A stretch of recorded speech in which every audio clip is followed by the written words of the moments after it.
Monica. Hello, everyone. How are you? I hope everybody everywhere is well. Everybody in this area knows recently the cases of infection have increased again in this area. So once again, we all have to remind ourselves to be cautious when we go outside our home. With that in mind, I thought of two stories I might tell today. I've told these before, so people who've heard a lot of my Dharma talks probably know these stories.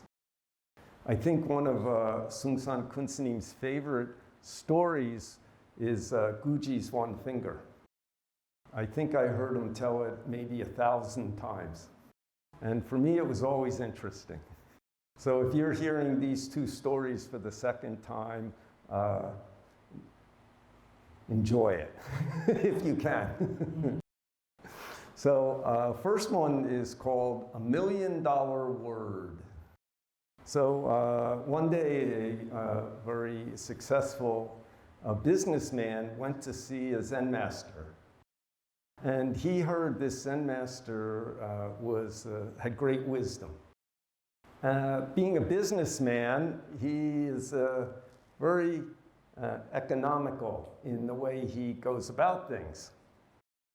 So he understood this particular Zen master charged a lot of money if you asked him to make a calligraphy for you.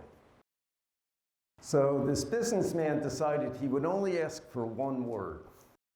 But he'd give the Zen master a lot of money for it. So when he was brought in, he bowed to the Kunsanim. And he asked the Kunsanim, please give me $1 million word. So he put an envelope with some money on the table. Then the Zen master got some paper and his ink, and he sat for a moment, and then he wrote one character that means patience. Then he turned it around to show the businessman. Then the businessman wasn't too happy. He said, you write this word for so much money, but if I had been patient in business, I wouldn't be a success like I am now. So what kind of $1 million word is this? The Zen master didn't say anything. He just took the envelope of money and walked out.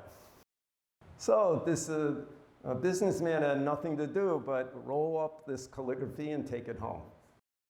Then he showed his wife and complained, I gave this monk a lot of money and he makes this a one word.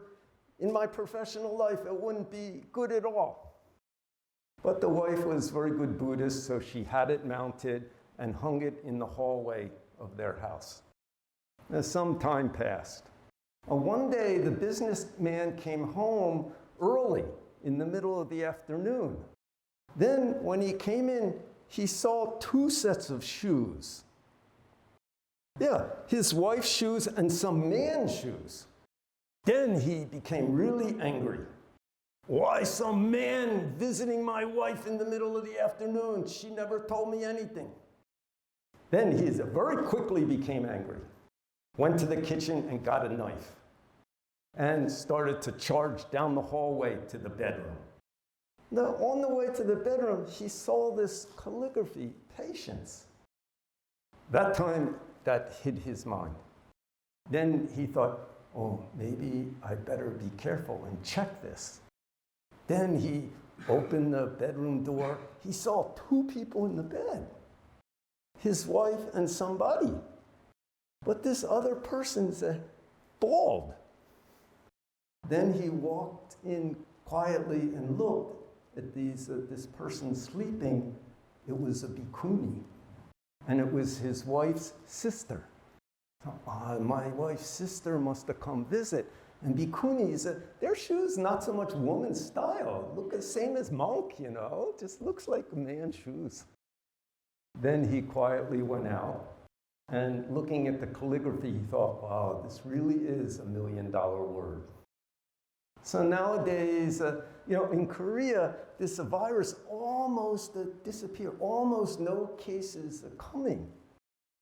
Then in the last few weeks, again, more appear. Maybe 3 weeks or 1 month ago, every day, less than 5 new cases a day. Now, every day, 50 or more. So this patience is very important. Of course, everywhere in the world, people have had what's their usual life disrupted by this disease in many kinds of ways. Then things getting a little better. Also, everybody's tired of wearing masks and being very careful. And you cannot meet in big groups and many things people have had to adjust. But now, again, some cases appearing here and many places in the world. So we must be patient. Nobody knows what this virus will do. Scientists don't know. But this isn't bad or good. Natural process. So Buddha already said, human beings, a big suffering in this life is birth, getting older, getting sick, and dying. This is universal rule. All beings experience this. So complain is not useful. It's just the nature of things.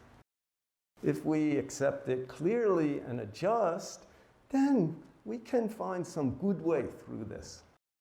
So this sickness helps us develop the paramita patience. Patience with others, patience with ourselves, patience with the nature of things. Then we can find our way through. A great master said, rather than wanting the world to change yourself. Change your own point of view. If you do that, then this world, just as it is the Buddha land. And this body, just as it is the body of Buddha. So today, some story give us a $1 million word. Maybe when you're driving or doing something, if you're patient, you'll save a lot of money. No car accident, don't have to go to hospital, or many things.